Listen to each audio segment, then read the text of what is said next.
Says he wants to be measured from the tip of his right finger to the tip of his left finger. The measurement comes out to 80 inches. The Army general smiles and takes a severance of $800,000.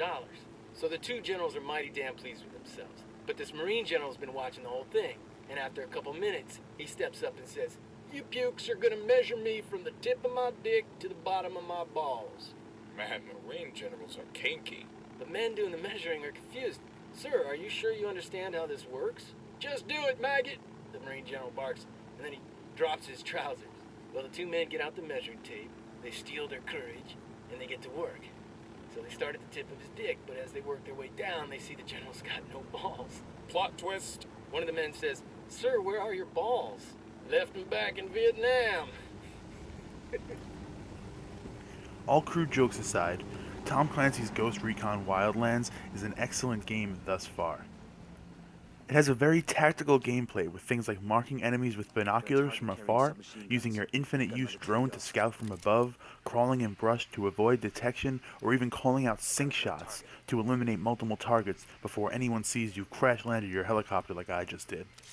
If you'll watch here for 1 second, I mark a sink shot, although I get too far and my drone gets a little distorted, and then I call out the shot. Both guys are eliminated, but unfortunately, the guy in the back notices me, and then combat begins.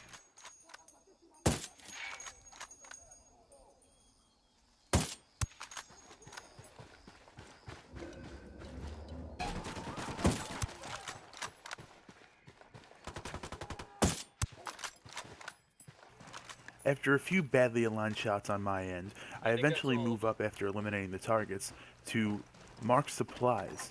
And these supplies are used after for level ups. You get skill points from doing certain activities or eliminating enemies and such, and you use these resources along with those skill points to level up your talent trees, which you'll see later on in the video.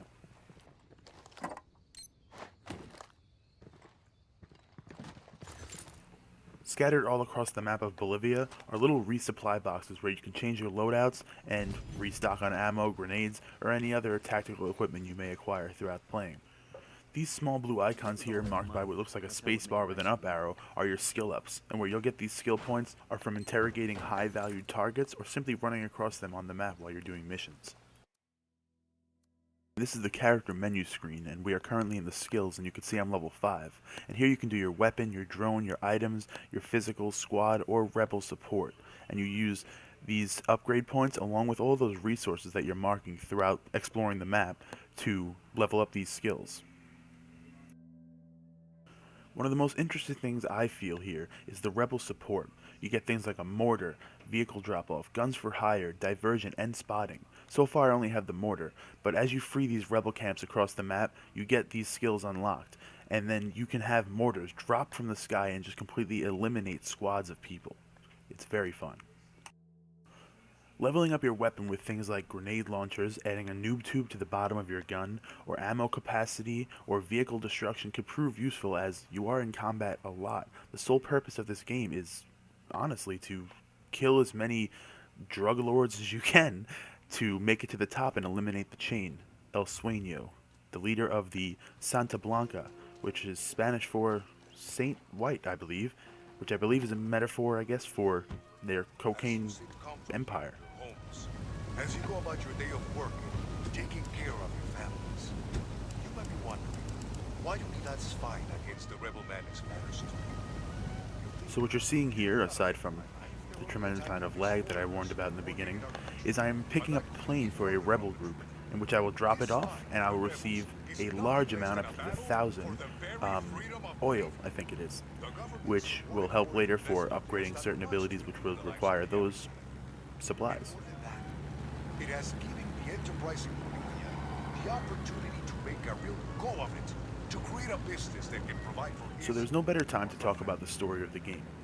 You are sent in to stop the drug lords of the Santa Blanca cartel from essentially taking over Bolivia. There's also the forces of the Unidad, which are the government military, who are also somewhat against you in the same way. The story behind it is that they turn a blind eye to the cartel so long as the cartel doesn't kill their people. So really, they're the bad guys, even though they're kind of the good guys. More like the bad guys.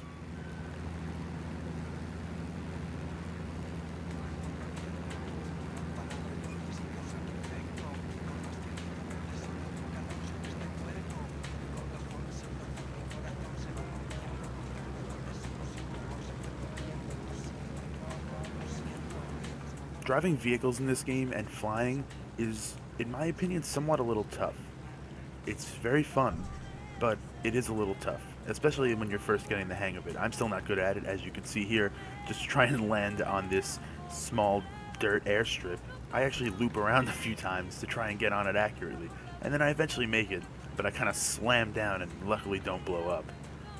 The driving too. I find myself driving off cliffs a lot, and the handling is a little out of control, but perhaps I just haven't found a vehicle that fits me yet, because there are a lot.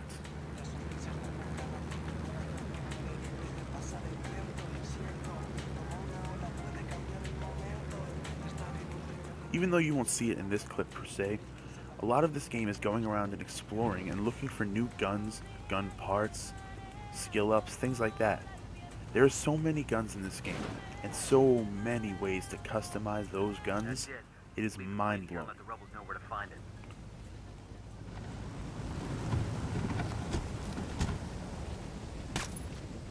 And even though I'm just killing innocent cows, the shooting in this game is very fluid, and you can choose to either do it over the shoulder in third person like this, or to zoom in and do it first person.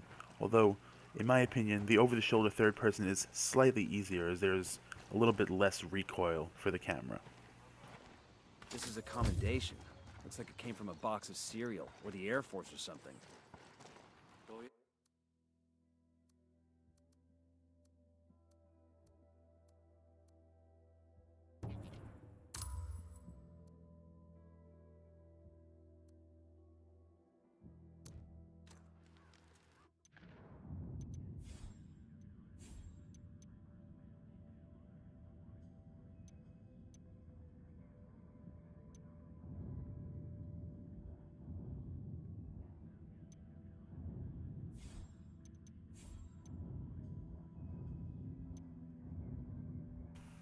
As mentioned before, the map is gigantic.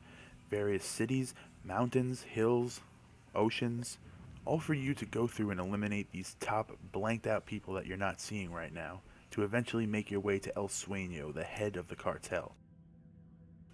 This is also a very new started game for me, and I've explored almost nothing, but this video is just to go off of what I've seen so far in the very few hours that I've put into it, and honestly, it's a lot. So as mentioned, the customization for guns in this game is endless. You get all these different scopes, muzzles, barrels, bodies, stocks, underbarrels, rails. It doesn't end. And you find these small parts that are interchangeable sometimes between different guns. For example, if you find a reflex scope, it might work on all submachine guns and all assault rifles. However, it probably won't work on a sniper rifle, where you'll have to find a long-range sniper scope, which will probably work on other sniper rifles. But it's very fun exploring, and it's amazing when you find a new item to put on that new gun that you just got. Which leads us to the next part of character customization, which is by far one of the best character customizations for any shooter I've ever seen. It might actually be the best, and Tom Clancy games are known for that. If you've played Rainbow Six Vegas and Rainbow Six Vegas 2, there's a lot of customization. This game takes the next step, and it goes very deep as far as scars, tattoos. The hair looks pretty real, considering.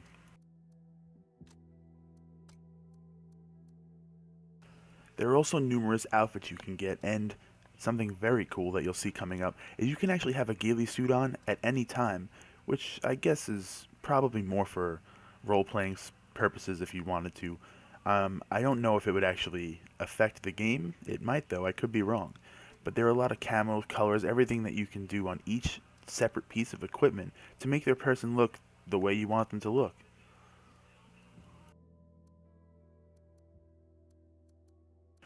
And since it is a Ubisoft game, and of course there is the Ubisoft Club, you can get small little unlocks throughout, and if you've had points like I do from playing Rainbow Six Siege all the time, you can get cool things like the El Jefe cigar that you see dangling from my mouth, never burning out.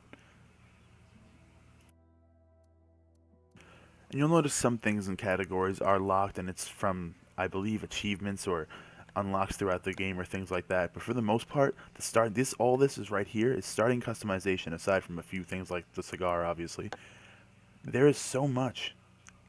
Every character can be completely unique from another. It's very It would probably be hard to find somebody who looks like you unless your character is generic, kind of like mine is, really. It's just a beard and comb over hair, but you can make your character very different from everyone else.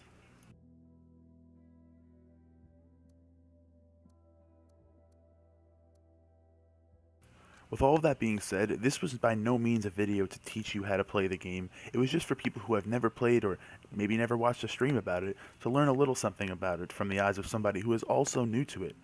There is so much that I don't know about this game. In fact, I don't know most about this game, but what I do know is that it's probably worth the buy. It is a lot of fun. It is very open world, very sandboxy. You can do whatever you want. There is no one telling you you have to follow this mission line or this storyline or join with these people or do this or do that. This game is fully up to you. There are talks of PvP being added into the game, which I do look forward to, but at the moment, it is either solo with 3 AI, or you and up to 3 other friends, a group of 4, roaming around the world of Bolivia, taking down the cartel.